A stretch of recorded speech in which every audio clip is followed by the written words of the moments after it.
Hello, and welcome to Containment Breach 3 Minute Meets.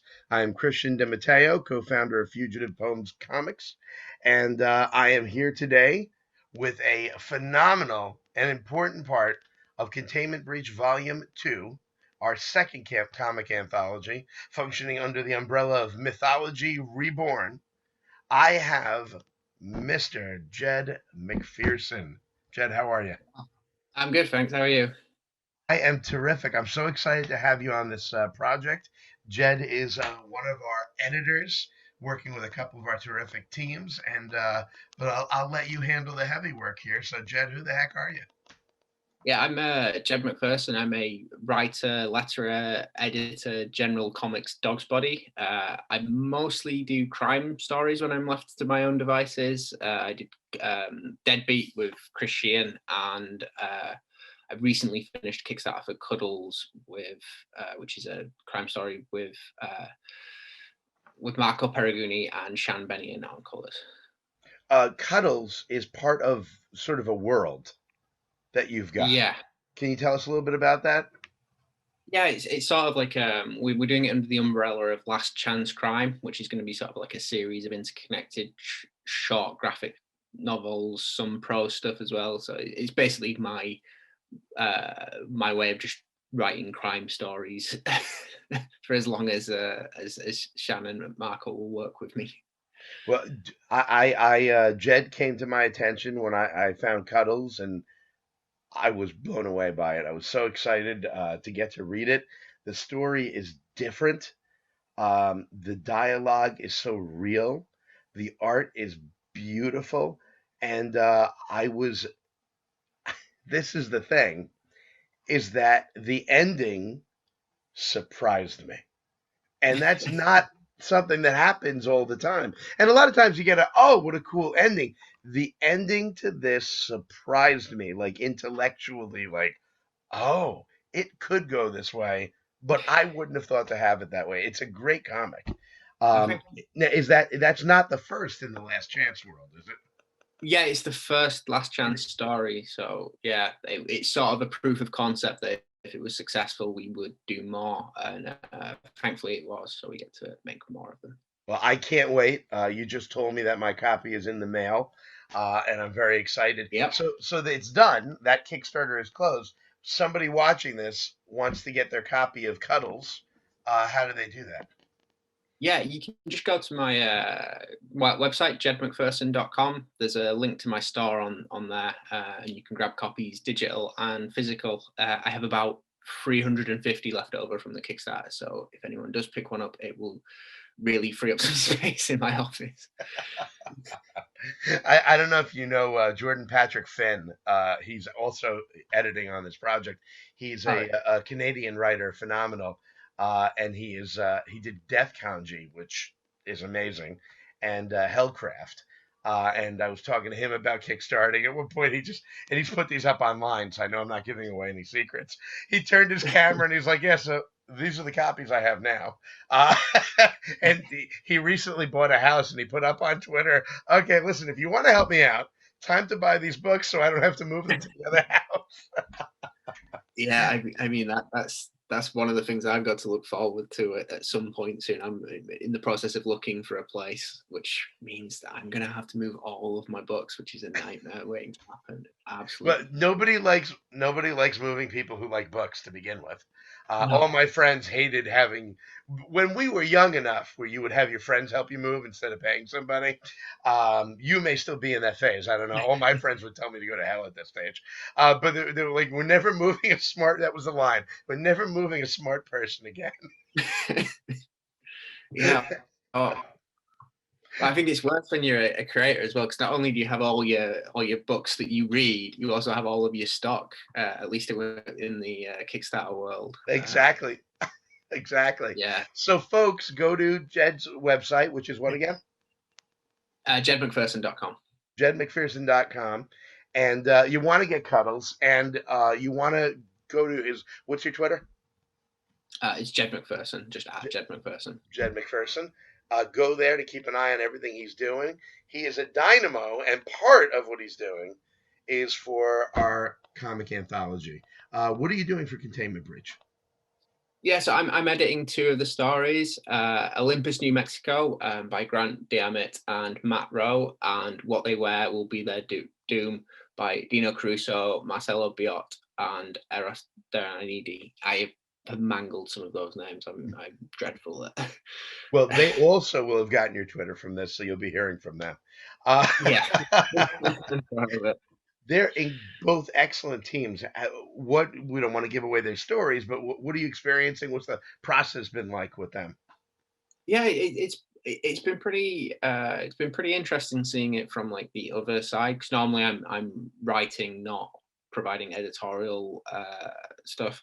It's an interesting thing because like sometimes I'll be like, oh, you should try it this way, and then they'll be like, that's a bad idea, I'll do it the way that I was doing it. In other ways it'll be, yeah.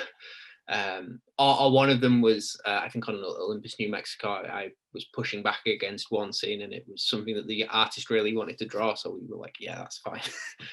But mostly, all of my suggestions have been like at least considered, which is all you can really ask for when collaborating in an editorial role. I, I, so Like, I still I'm, want it to be their I'm sorry. story more than I still want it to be their story fundamentally. So you're trying to shape it to their vision rather than trying to do what I would do, if that makes sense. Right. So our senior editor on the project, Mark Capitelli, I was speaking to him the other night, and he said something really interesting. It's actually the hand gestures that stayed with me. He said, "I walk in and I'm down for anything, Yeah. but then once I find out what the anything is, I zero in."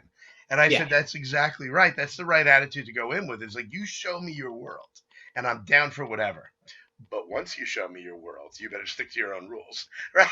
That's as a writer, I find that so helpful to be in the editor's chair and then go back to my own writing because you see Yeah. things that people are Yeah. doing that you commented on a certain way, and suddenly you're like, I need to take that advice too. I don't know if that's Yeah. been It's your just the experience. easiest thing in the world to. Yeah, I think a little bit. It definitely, like, one of the things that I think I zeroed in on was trying to make them as visual as possible, Mm. like rather than just having talking head stuff. So a lot of the time I'll be like, could we make it like this scene be people moving along, or also like trying to get the. I think like one of my strengths as a writer is dialogue, so I always like trying to get the dialogue to be um, like cut out everything that's not relevant, but you really you're trying to improve something that's already good, so that Right. that's always helpful. Dino and Grant are such tremendous writers. Their work is so terrific, and that's been part of the pleasure for me on this project. Is it's Yeah. been collaborative more than anything else. It's artists talking and discussing, not trying to fix something, not trying to save something or force somebody. It's been, hey, Yeah. that's an awesome idea. Let's all play around with it a little bit. And Dino is so open to ideas, and then he takes them and Oh, does something completely different with them. yeah. And that's tremendous. Yeah, and like with that one, we had to like we had a bit of legal things, so that he had to retool the entire ending, while the entire story really, and that was really interesting to see him do that on the fly, and yeah, that was a bit of a bit of a moment. Running up against trademark stuff or wanting to use Yeah, the name of something that you can't use. And it would have been, I feel like I would have shattered me to my core, and Dino was like, all right, let's see what we can do. And yeah, he had it after he emailed me back. He's like, all right, so I got these three possibilities. I was like, ah, damn, okay. yeah. It was really cool to see it like as an opportunity rather than as a problem. Yeah, Like that it's a really healthy approach to take to a creative work. absolutely. Yeah, And you are such a tremendous writer. And I think that's so important because you're a tremendous writer and you're a lover of creativity.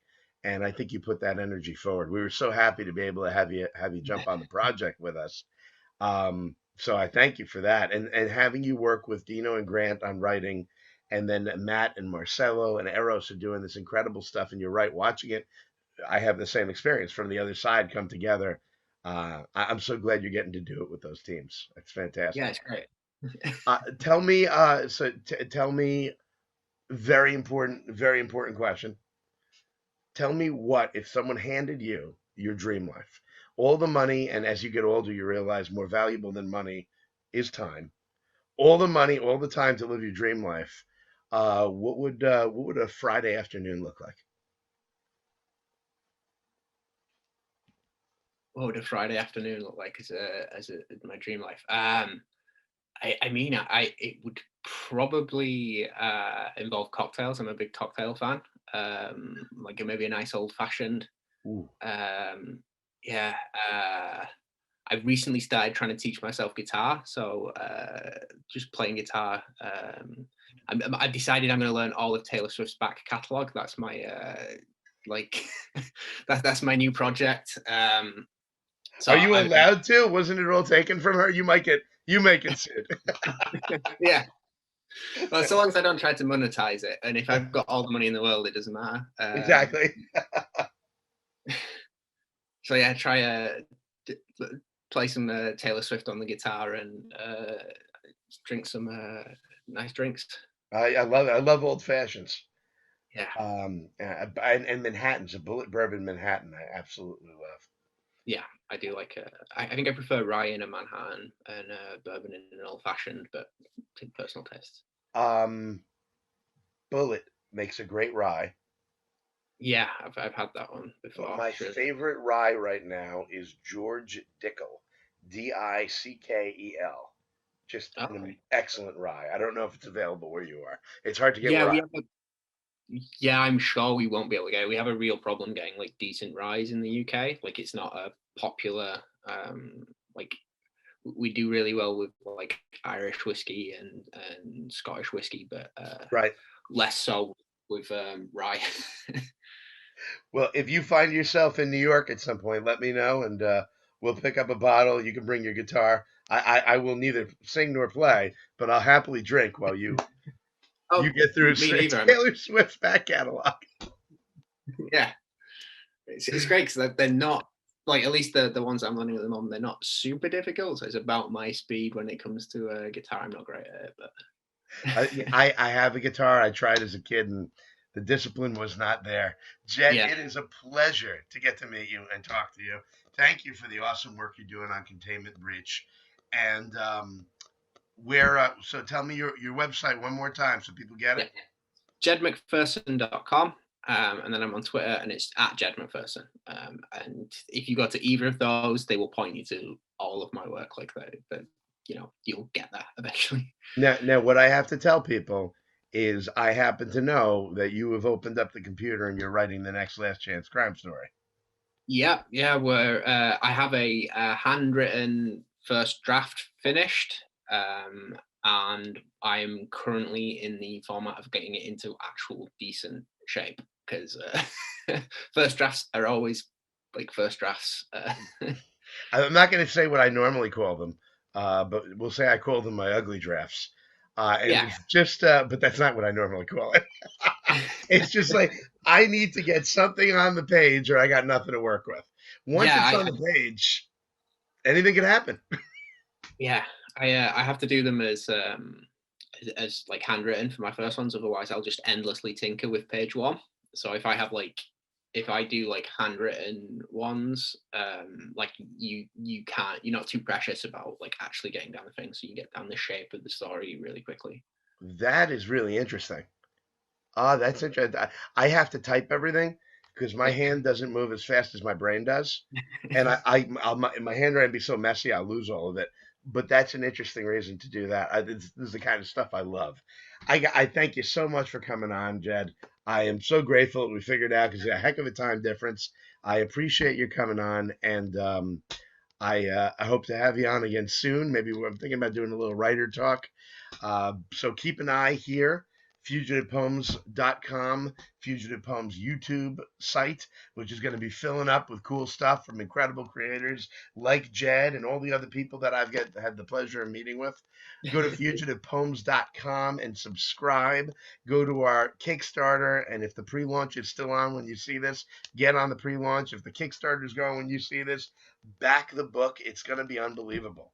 And if it's done and the Kickstarter is funded and you want the book, we will have shipped all the extra copies to Jed's house.